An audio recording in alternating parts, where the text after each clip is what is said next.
Ce message est pour toi. Écoute-moi bien. J'ai envie de t'inviter à raisonner sur 5 points. Essaye de réchauffer un peu ton cerveau et de penser sans chercher les références dans la Bible ou dans le Coran ou d'un gourou. Dans cet exercice, tu dois juste essayer de te mettre à la place d'un Dieu hypothétique. Et tente de répondre à ces 5 questions. 1. Si tu es Dieu, tu aides les riches, tu oublies les pauvres. Et à ta surprise, tu vois que ceux sont les pauvres qui te remercient le plus. Au lieu de se révolter contre toi, pour obtenir quelque chose, même les miettes, ils prient tous les vendredis et chantent tous les dimanches pour te remercier d'être trop bon et te disent qu'ils sont très contents de toi pour les avoir oubliés. Est-ce que tu serais encouragé de faire le moindre geste en leur faveur? N'aurais-tu pas peur qu'en les aidant, ils deviendraient encore plus fous? 2.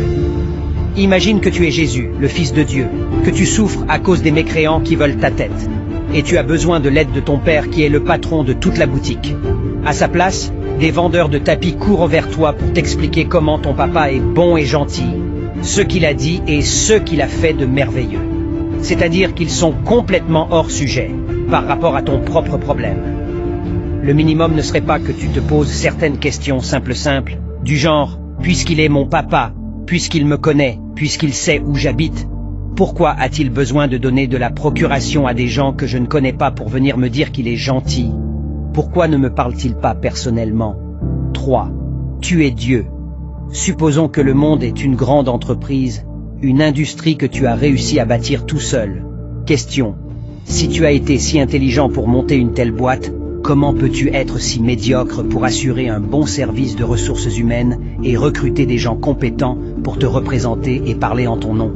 De tous les chômeurs que tu as sur la terre, tu n'as pas trouvé mieux que des pédophiles, des assassins d'enfants, des preneurs d'otages d'enfants, les kamikazes pour te représenter et assurer ton service de communication? Ou bien tu as encore besoin de prendre des cours de marketing pour savoir comment on gère son image? 4.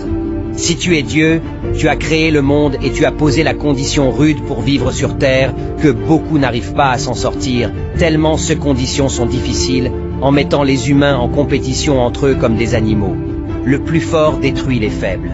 C'est-à-dire que pour juste 100 ans de vie sur Terre, tu as rendu la vie des 90% des habitants un vrai cauchemar, un enfer. Est-il possible que pour l'éternité au paradis, près de toi, que tu poses comme unique et simple condition de prier et d'aller chanter tous les dimanches ton nom? Si tu passais par ce chemin, pour sélectionner ceux qui méritent une récompense du paradis, te sentirais-tu crédible? C'est comme pour recruter des ouvriers, quelqu'un demandait d'avoir le doctorat, et pour être PDG, il demande le certificat d'études, ou une simple attestation de stage. Est-ce crédible? 5. Si tu es Dieu, tu donnes la vie à des gens, de l'intelligence, des bras, des pieds et une santé de fer. Et au lieu qu'ils l'utilisent pour s'en sortir, ils passent le temps dans la fainéantise à te prier et te jeter les fleurs afin que tu leur donnes quelque chose sans qu'ils aient mérité. Pour le moins, ne te sentirais-tu pas comme s'ils te prenaient tous pour un idiot? Conclusion.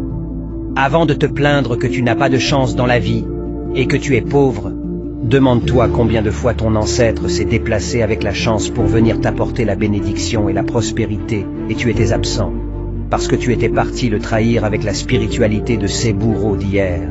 Si tu étais à sa place, que ferais-tu? Retourner avec cette chance ou bien rester là à attendre que le traître soit rentré de son forfait des groupes de prière? En matière de spiritualité, chaque peuple de la terre a développé sa propre vision, sa propre philosophie, sa propre vérité. Et à ce jour, aucun peuple ne peut vanter la moindre supériorité sur l'autre, parce que relevant de la pure intimité. Pourquoi dois-tu, comme Africain, être le seul peuple qui fuit sa propre vision de la vie, du monde pour te faire humilier en allant squatter la religion des autres et adorer un Dieu blanc avec son fils blanc et sa femme, dite vierge avec un enfant, blanche? Tous les dimanches et les vendredis, des rues entières de Kinshasa, Bamako, Abidjan, Lagos, Nairobi, Yaoundé, Accra vont retentir au son des Alléluia lancés par des Africains qui se sont donnés pour spécialité d'exploiter la faiblesse et la crédulité populaire. Certains se contentent de soutirer quelques sous, d'autres envoient des jeunes mourir au nom de Dieu. Notre silence, notre passivité vis-à-vis de ce fléau est une faute, et l'histoire retiendra que nous sommes des complices de ce volume à main armée. opéré sur nos populations les plus crédules par ces multiples associations de malfaiteurs qui opèrent en toute tranquillité bénies par le système dominant avec une expression des plus moqueuses qui prend le nom de liberté religieuse.